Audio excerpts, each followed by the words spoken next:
Section 1. You will hear a man, Martin Hill, phoning an estate agent in order to find some accommodation. First, you have some time to look at questions 1 to 3.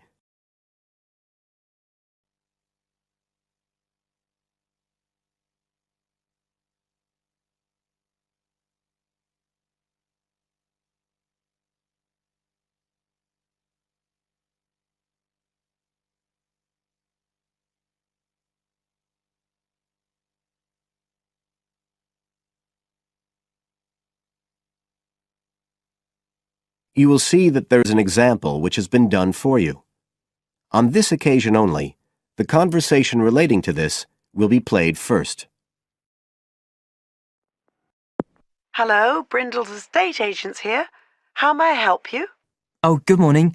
I'm ringing to see what flats you have for rent at the moment. Right. Martin wants to rent a flat, so B has been circled as the answer. Now we shall begin. You should answer the questions as you listen, because you will not hear the recording a second time. Listen carefully and answer questions 1 to 3.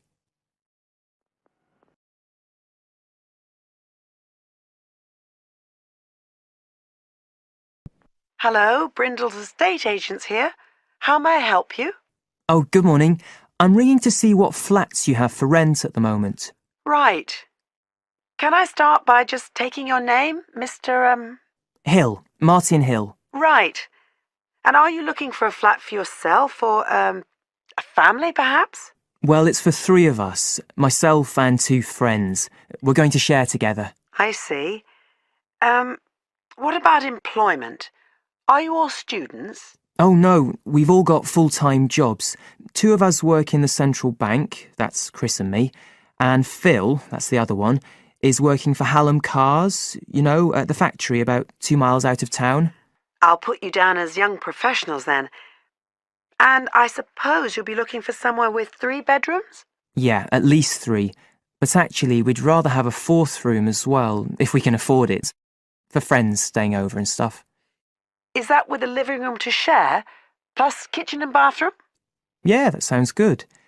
But we must have a bathroom with a shower. We don't mind about having a bath, but the shower's crucial. OK, I'll just key that in. And are you interested in any particular area? Well, the city centre would be good for me and Chris, so that's our first preference. But we'd consider anything in the west suburbs as well, really. Actually, for Phil, that'd be better, but he knows he's outnumbered. But we aren't interested in the north or the east of the city. OK, I'm just getting up all the flats on our books. Now you have some time to look at questions 4 to 10.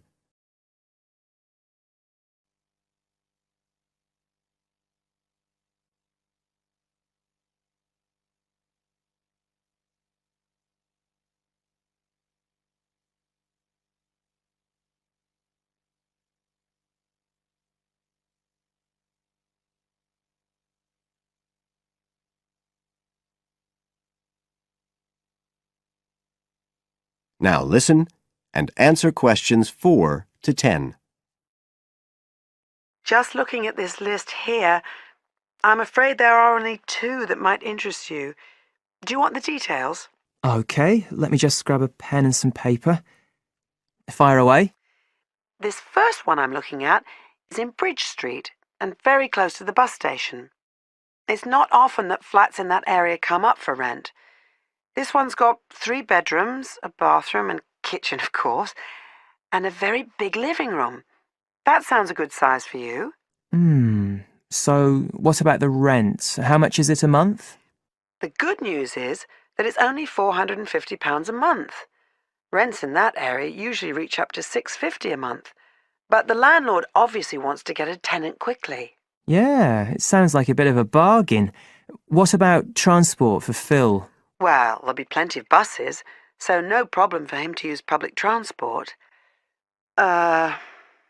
But unfortunately, there isn't a shower in the flat. And that location is likely to be noisy, of course. OK. What about the other place? Let's see.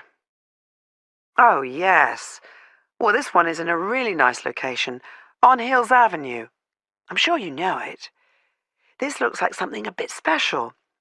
It's got 4 big bedrooms and, there's a big living room. And, oh, this will be good for you, a dining room. It sounds enormous, doesn't it? Yeah, it sounds great. That whole area is being developed, and the flat's very modern, which I'm sure you'll like. It's got good facilities, including your shower. And of course, it's going to be quiet, especially compared with the other place. Better and better. But I'll bet it's expensive, especially if it's in that trendy area beside the park. I'm afraid so. They're asking £800 a month for it. Whoa, it sounds a lot more than we can afford. Well, maybe you could get somebody else to move in too. I'll tell you what, give me your address and I can send you all the details and photos, and you can see whether these two are worth a visit. Thanks, that would be really helpful. My address is flat 5. That is the end of section 1. You now have half a minute to check your answers.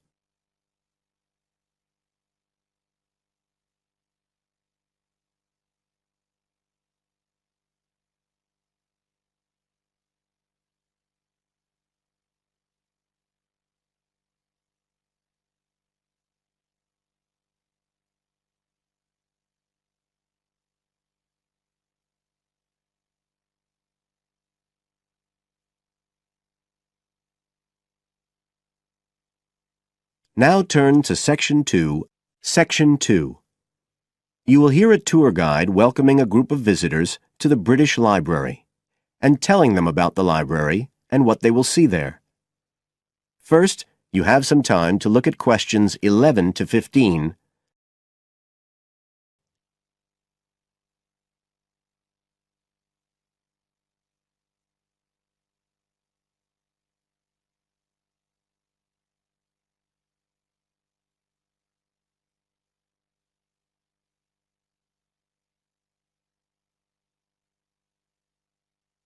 Now listen carefully and answer questions 11 to 15. Good afternoon, ladies and gentlemen, and welcome to your very own tour of the British Library on this lovely afternoon. My name is Tony Walters, and I'm your guide for today. Could I please see your tickets for the guided tour? I'd also like to remind you that any tickets bought today do not include a visit to the reading rooms. I'm afraid we don't do visits on Fridays, or any weekday during working hours, so as not to disturb the readers.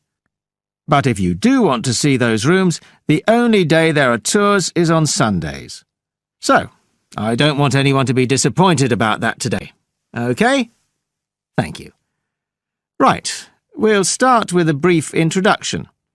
As many of you know, this is the United Kingdom's National Library, and you can see that this is a magnificent modern building.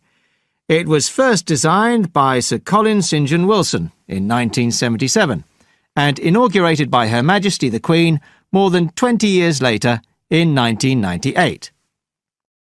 As you can see, the size is immense, and the basements alone have 300 kilometres of shelving, and that's enough to hold about 12 million books.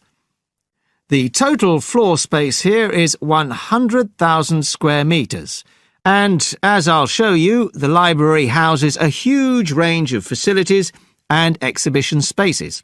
And it has 1,000 staff members based here in the building. So, you can appreciate the scale of our operation. In fact, this was the biggest publicly funded building constructed in the United Kingdom last century. It is still funded by the government as a national institution, of course, and it houses one of the most important collections in the world. The different items come from every continent and span almost 3,000 years. The library isn't a public library, though. You can't just come in and join and borrow any of the books. Access to the collections is limited to those involved in carrying out research. So it's really a huge reference library for that purpose, and anyone who wants to consult any materials that are kept here can formally apply to use the library reading rooms. You now have some time to look at questions 16 to 20.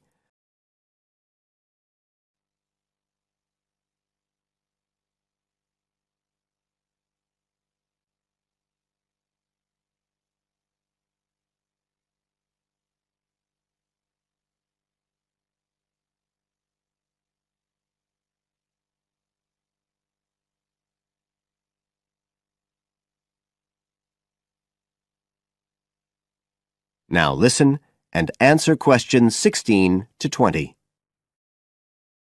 Right, well, here we are, standing at the meeting point on the lower ground floor, just to the right of the main entrance. I've given you all a plan of the building so that we can orientate ourselves and get an idea of where we'll be going. Now, outside the main entrance, you'll see the wide piazza with the stunning sculpture of Newton. The sculptor was Paolozzi, but it's based on the famous image by William Blake, and it's definitely worth a closer look. On the other side of the piazza from the statue is the conference centre, which is used for all kinds of international conventions. We'll take a quick look inside at the end of our tour. Looking ahead of us now, you'll see that we're standing opposite the staircase down to the basement, where you'll find the cloakroom, and to the left of that, we have the information desk, where you can find out about any current exhibitions, the times of the tours, and anything you need to know, if you don't have a tour guide. As you can see, on this lower ground floor, we also have a bookshop. That's the area over to the left of the main entrance. You'll be free to browse there when we get back to the ground floor. Now, opposite the main entrance on this floor, we have the open stairs leading up to the upper ground floor. And at the top of them, in the middle of the upper ground floor, you can see a kind of glass-sided tower that rises all the way up through the ceiling and up to the first floor. This is called the King's Library. It's really the heart of the building. It was built to house the collection that was presented to the nation in 1823 by the King. You can see it from every floor above ground. When we go up there, you'll find the library's treasures gallery on the left. Can you find it on your plan? That's the exciting one. So we'll be visiting that first, but we'll also take a look at the stamp display situated behind it on the way to the cafe. A lot of people miss that. The cafeteria runs along the back of the floor, and in the right-hand corner you'll find the lifts and toilets. Always good to locate them. The other main area on that floor is the public access catalogue section, and I'll show you how that operates when we get up there. That is the end of Section 2. You now have half a minute to check your answers.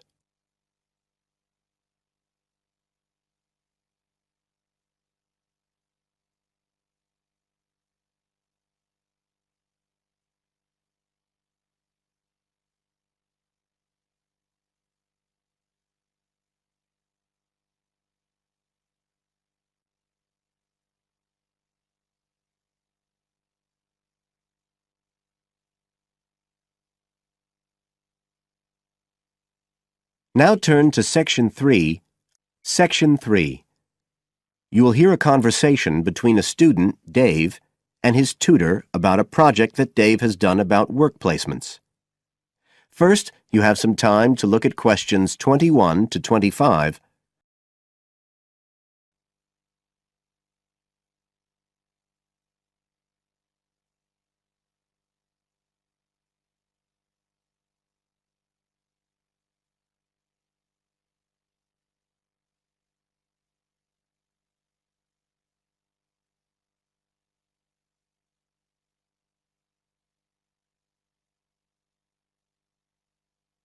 Now listen carefully and answer questions 21 to 25.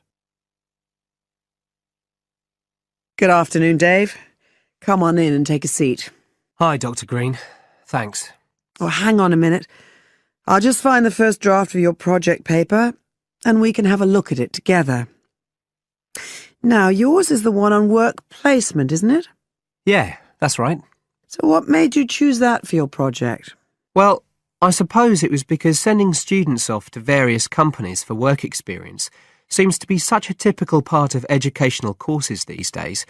I mean, even school kids get to do it. But I felt everyone just kind of assumes it's a good thing. And I guess I wanted to find out if that's the case. But you don't look at schools or colleges, right? You've stuck to university placement schemes. Yeah, well, I quickly found that I had to limit my research. Otherwise, the area was just too big. Do you think that was okay? I think it's very sensible, especially as the objectives might be very different. So how many schemes did you look at? Well, I sent out about 150 questionnaires altogether. 50 of each to university authorities, students and companies. And I got responses from 15 educational institutions and 30 students in 11 individual companies. Great. That sounds like a good sample. And who did you send your company questionnaires to? Well, the idea was to have them done by the students' line managers. But sometimes they were filled in by the human resources manager or even the owner of the company. Right. I didn't find a full list anywhere. So I think it's very important to provide that, really. You can put it as an appendix at the back. Right. I've got a record of all the respondents, so that'll be easy. I hope other things were okay. I mean, I've already put such a lot of work into this project, identifying the companies and so on. Oh, I can tell. I think you've done a good job overall. You now have some time to look at questions 26 to 30.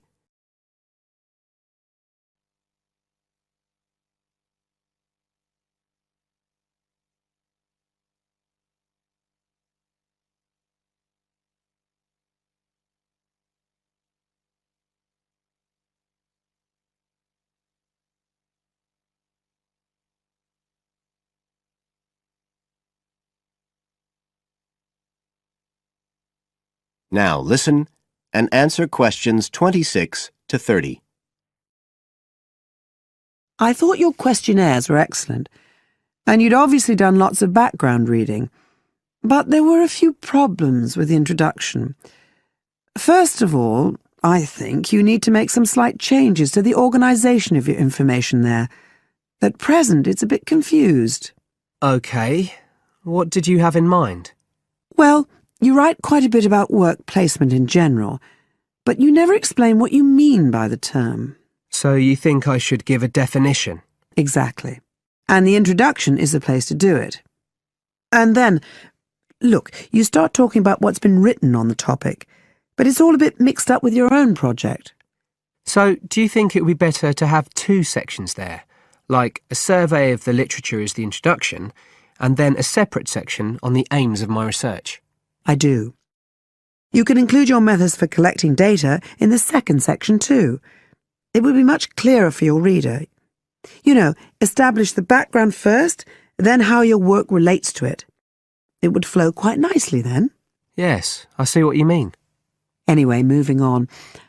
I like the way you've grouped your findings into 3 main topic areas. Well, it became very obvious from the questionnaires that the preparation stage was really important for the whole scheme to work. So I had to look at that first. And I found a huge variation between the different institutions, as you saw. I was wondering if you could give a summary at the end of this stage of what you consider to be the best practice you found. I think that would be very helpful. Right, I'll just make a note of that. What did you think of my second set of findings on key skills development? For me, this is the core of my whole project, really. And you've handled it very well. I wouldn't want you to make any changes. You've already got a nice final focus on good practice there. Thanks. Right. Now, I think the last part, which deals with the reasons why students don't learn... What, the constraints on learning chapter? Yes, that's the one. I think you need to refer to the evidence from your research a bit more closely here. Maybe you could illustrate it with quotations from the questionnaires, Or even use any extracts from a student diary if you can, and refer back to what you've written about good practice. That is the end of Section 3. You now have half a minute to check your answers.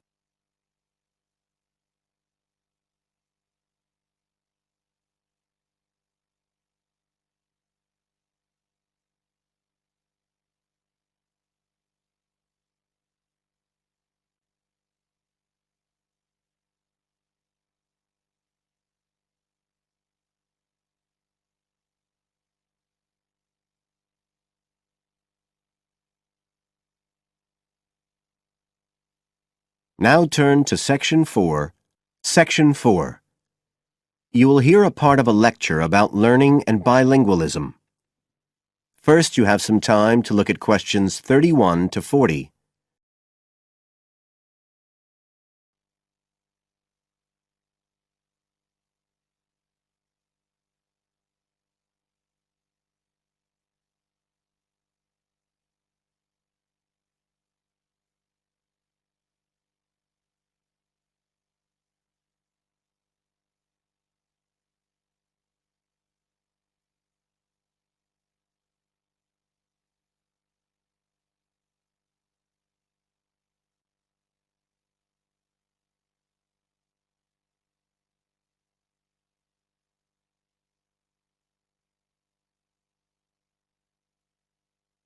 Now listen carefully and answer questions 31 to 40. When we look at theories of education and learning, we see a constant shifting of views as established theories are questioned and refined or even replaced, and we can see this very clearly in the way that attitudes towards bilingualism have changed. Let's start with a definition of bilingualism, and for our purposes today, we can say it's the ability to communicate with the same degree of proficiency in at least two languages. Now, in practical terms, this might seem like a good thing, something we'd all like to be able to do. However, early research done with children in the USA in fact suggested that being bilingual interfered in some way with learning and with the development of their mental processes. And so in those days, bilingualism was regarded as something to be avoided, and parents were encouraged to bring their children up as monolingual, just speaking one language. But this research, which took place in the early part of the 20th century, is now regarded as unsound for various reasons, mainly because it didn't take into account other factors such as the children's social and economic backgrounds. Now, in our last lecture, we were looking at some of the research that's been done into the way children learn, into their cognitive development, and in fact we believe now that the relationship between bilingualism and cognitive development is actually a positive one. It turns out that cognitive skills such as problem solving, which don't seem at first glance to have anything to do with how many languages you speak, are better among bilingual children than monolingual ones.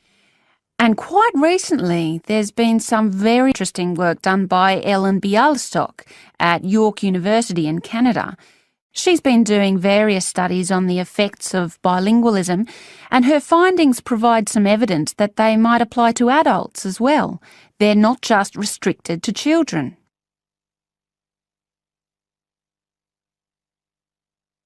So how do you go about investigating something like this? Well, Dr. Bialystok used groups of monolingual and bilingual subjects aged from 30 right up to 88. For one experiment, she used a computer program which displayed either a red or a blue square on the screen. The coloured square could come up on either the left-hand or the right-hand side of the screen. If the square was blue, the subject had to press the left Shift key on the keyboard, and if the square was red, they had to press the right Shift key. So they didn't have to react at all to the actual position of the square on the screen, just to the colour they saw. And she measured the subject's reaction times by recording how long it took them to press the Shift key and how often they got it right. What she was particularly interested in was whether it took the subject longer to react when a square lit up on one side of the screen, say the left, and the subject had to press the Shift key on the right-hand side. She'd expected that it would take more processing time than if a square lit up on the left and the candidates had to press a left key. This was because of a phenomenon known as the Simon effect, where basically the brain gets a bit confused because of conflicting demands being made on it. In this case, seeing something on the right and having to react on the left. And this causes a person's reaction times to slow down.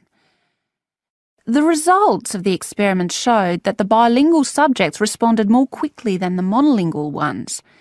That was true both when the squares were on the correct side of the screen, so to speak, and even more so when they were not. So, bilingual people were better able to deal with the Simon effect than the monolingual ones.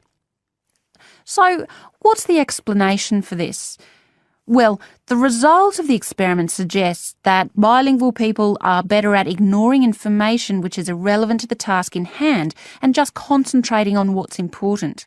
One suggestion given by Dr. Bialystok was that it might be because someone who speaks 2 languages can suppress the activity of parts of the brain when it isn't needed. In particular, the part that processes whichever language isn't being used at that particular time. Well, she then went on to investigate that with a second experiment. But again, the bilingual group performed better. And what was particularly interesting, and this is, I think, why the experiments have received so much publicity, is that in all cases, the performance gap between monolinguals and bilinguals actually increased with age, which suggests that bilingualism protects the mind against decline. So, in some way, the lifelong experience of managing 2 languages may prevent some of the negative effects of ageing. So that's a very different story from the early research. So what are the implications of this for education?